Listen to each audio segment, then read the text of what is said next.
साथियों, जिंदगी खेल भी उसी के साथ खेलता है जो बेहतरीन खिलाड़ी होता है। कोई यहाँ टूट के बिखर जाता है तो कोई संघर्ष करके सुधीर सर की तरह निखर जाता है। तो जोरदार ताली हो जाए सुधीर सर के सम्मान में, जो हमारे चीफ गेस्ट हैं। और आपके तालियों के बीच सुधीर सर अब आपके सामने है और इन्हें माल्यार्पण करने के लिए मैं राजेश सर को स्वयं स्टेज पर बुला रहा हूँ। Rajesh sir, please come on the stage. तो दोनों सर के लिए हाथ टूटने तक और कान फटने तक तालियां बजनी चाहिए।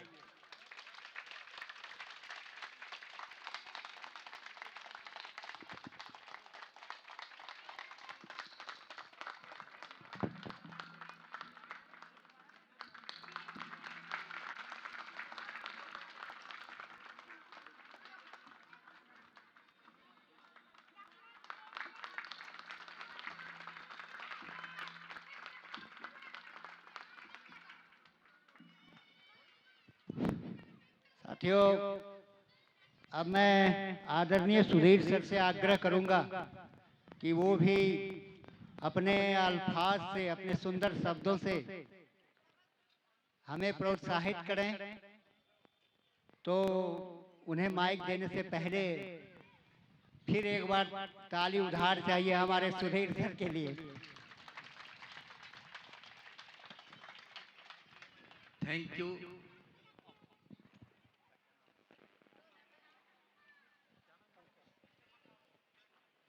मैं पंकज झा जी को बहुत बहुत धन्यवाद देता हूं कि इतने सुंदर ढंग से मंच का संचालन कर रहे हैं। और कहा गया है कि अगर मंच संचालन करता अगर जज्बाती हो, बहुत ही धैर्यवान हो और बहुत ही प्रशंसनीय ढंग से अगर मंच का संचालन करते हो तो एक समा बन जाती है। और मैं देख रहा हूं कि आज एक समा बंधा हुआ है इनके बदौलत। और मैं सैल्यूट करना चाहता हूं राजकुमार गुप्ता जी को कि जिन्होंने इतना अच्छा प्रोग्राम मैनेज किया। मैं तो सोचा भी नहीं था कि एक सुदूर गांव के इलाके में इतने अच्छे अच्छे कोऑर्डिनेशन करके गुप्ता जी इतना अच्छा प्रोग्राम कराएंगे। इन्होंने मनीष जी को पकड़ा, इनको पकड़ा, कमल जी को पकड़ा, सभी लोगों को खोज खोज करके सोने के जैसे सोना को तराशता है उस तरह से खोज के लाए और अपने बच्चे को तराश करके यहाँ पे स्टेज पे लाए। मैं इसके लिए बहुत तहे दिल से मैं धन्यवाद करता हूँ गुप्ता जी को। और मैं चाहता हूँ कि इसी तरह इनकी स्कूल तरक्की करते रहे। मैं अपना परिचय दे दूं। मैं वर्ल्ड हेल्थ पार्टनर्स और बीकन पाथ फाउंडेशन के तहत मैं आया हूं पटना से चल के। मैं इसी कार्यक्रम के तहत मैं यहां आया हूं। और मैं गुप्ता जी के सैल्यूट को मैं इसीलिए सैल्यूट करता हूं कि जब मैं कटिहार आया था इस स्कूल को खोजने कि कहां पे ये डिजिटल क्लासेज में दिया जा सकता है, तो मेरे कुछ लड़कों ने गुप्ता जी से पहले बात कर रखी थी। और मैं जब यहाँ पे आया, मेरे साथ एक दिल्ली से आए हुए थे हमारे सम्मानित सर अखिलेश शर्मा सर, मैं दोनों यहाँ पे आए थे। और गुप्ता जी से जब बात हुई तो मुझे लगा कि गुप्ता जी में जो जुनून है, जोश है, वो जरूर गांव के इलाके में कुछ कर गुजरने की सोच है इनके पास।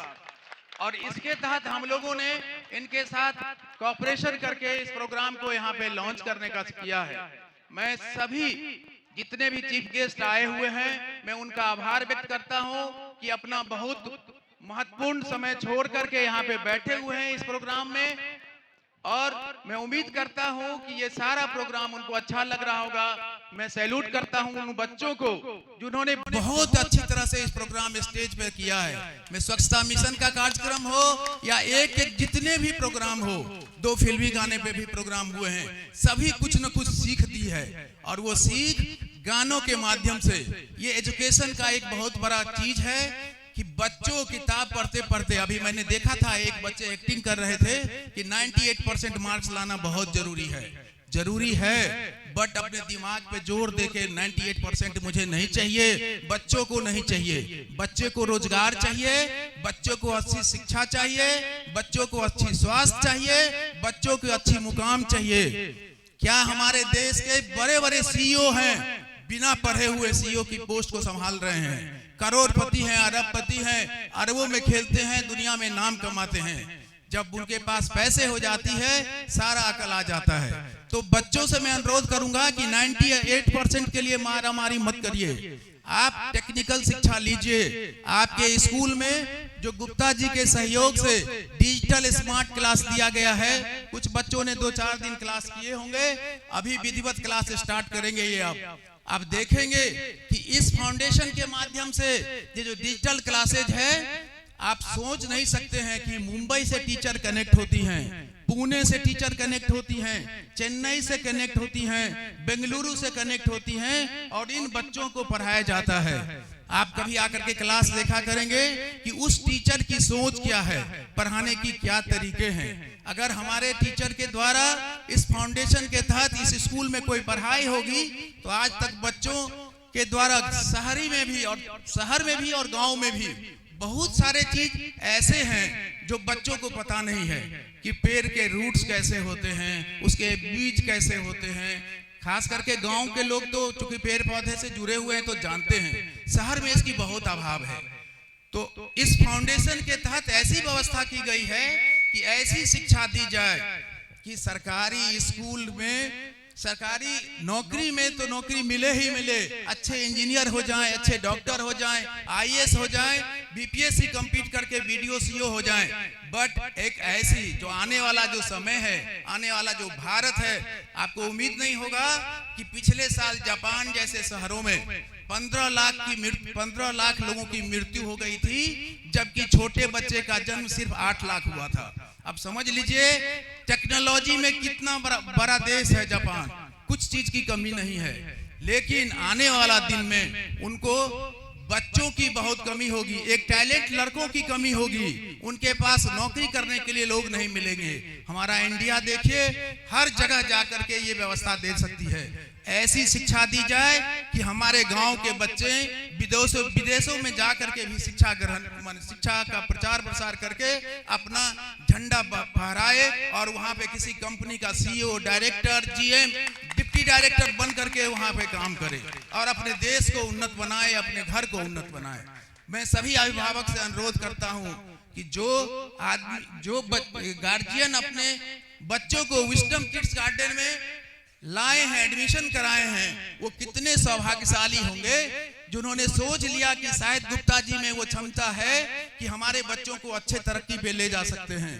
मैं और आपसे आग्रह करता हूं कि आप जिस विश्वास के साथ इस स्कूल में लाए हैं, उम्मीद पे जरूर गुप्ता जी खरे उतरेंगे और हम लोग उनके साथ हैं, ताकि यहाँ के जितने भी ग्रामीण इलाकों में जितने भी बच्चे हैं अच्छी शिक्षा ग्रहण करें।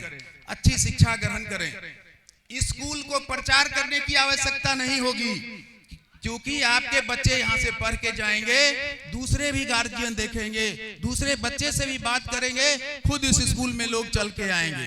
ठीक है, तो हम समझते हैं कि मैं सभी बच्चों से भी आग्रह करता हूँ कि जब भी क्लास चलता रहे, आप लोग शांत पूर्वक जो टीचर पढ़ा रही होंगी उनको देखिए, समझिए।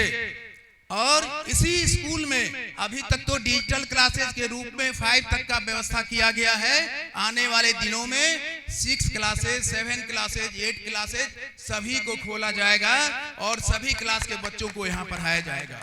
साथ ही एक उन्नत व्यवस्था की गई है कि स्कूल आवर के बाद इस ग्रामीण इलाके के जितने भी लोग 8 से 12 तक के बच्चे अगर शहरों में जाते होंगे कटिहार ट्यूशन पढ़ने के लिए, कोचिंग क्लासेस करने के लिए, उसकी भी व्यवस्था गुप्ता जी ने यहाँ कर रखी है कि मुंबई, पटना और दिल्ली से हमारे टीचर कनेक्ट होंगे और इस स्कूल में पढ़ाई की व्यवस्था होगी। स्कूल आवर के बाद यानी कि 2 बजे अगर स्कूल बंद हो जाती है तो उसके बाद कोचिंग की भी व्यवस्था यहाँ पे इन्होंने कर रखी है। अगर बच्चे इनके पास आएंगे तो उनको वो कोचिंग की भी व्यवस्था देंगे। इसके अलावा भारत सरकार का एक गाइडलाइन है और सभी बच्चों का हक है, सभी गार्जियन का हक है कि जहां बच्चे को पढ़ने भेजते हैं वहां पे हेल्थ स्क्रीनिंग की भी व्यवस्था होनी चाहिए। हेल्थ स्क्रीनिंग की व्यवस्था का मतलब एक ऐसा व्यवस्था जहां पे बच्चों का आंख का जांच हो जाए, बच्चों को कान का टेस्ट हो जाए, बच्चों को बीएमआई जांच लिया जाए, ताकि बच्चे को आंख से दिखता है या नहीं दिखता है। बहुत सारे बच्चे बोर्ड पे पीछे ब्लैक बोर्ड बैठे रहते हैं, बेंच पे ब्लैक बोर्ड नहीं दिखाई देती है। क्यों? क्योंकि हो सकता है उसके आंख में प्रॉब्लम हो। तो उसके लिए यहाँ पे जांच की भी सुविधा होगी। इनके स्कूल में ये भी आंख की जांच की व्यवस्था होगी, कान की भी जांच की व्यवस्था होगी और बॉडी मास इंडेक्स की भी व्यवस्था है, ताकि बच्चों को कौन सा पौष्टिक आहार कब चाहिए, क्या चाहिए, ये सारी व्यवस्था इन्होंने करके रखी है। ये सारी व्यवस्था इस स्कूल में है। ये शहर का पहला स्कूल है जहाँ पे इस तरह की व्यवस्था की गई है। मैं बार बार इसीलिए कहता हूँ कि मैं गुप्ता जी की सोच को मैं बहुत सैल्यूट करता हूँ, क्योंकि इन्होंने ये सोचा और सुदूर कटिहार से 20-15 किलोमीटर के दूरी पे इन्होंने ये व्यवस्था कर रखी है और पूरे हसनगंज प्रखंड को ये चाहते हैं कि हम ऐसी व्यवस्था से जोड़ दें। तो मैं इसके लिए गुप्ता जी को बहुत धन्यवाद देता हूँ। मैं सभी लोगों को आभार व्यक्त करता हूँ और जब भी हमारी जरूरत, हमारी ऑर्गेनाइजेशन की गुप्ता जी को जरूरत होगी, हम निश्चित रूप से इनको सहयोग करेंगे और आगे भी करते रहेंगे। मैं इसी शब्दों के साथ मैं धन्यवाद देता हूं सभी लोगों को जो यहाँ पे आए हैं अपना बहुमूल्य समय छोड़ के, तो आज इत्मीनान से सुन रहे हैं। बहुत बहुत धन्यवाद, शुक्रिया। सुधीर सर को बहुत बहुत धन्यवाद। बड़े ही उम्दा अंदाज है बात रखने का इनका। साथियों, यूं तो हर कोई यहाँ ताजमहल बना सकता है, मगर मुमताज कहाँ से लाओगे? स्पीकर तो हर कोई बन सकता है, मगर ये अंदाज कहाँ से लाओगे? बहुत खूबसूरत अंदाज है हमारे सुधीर सर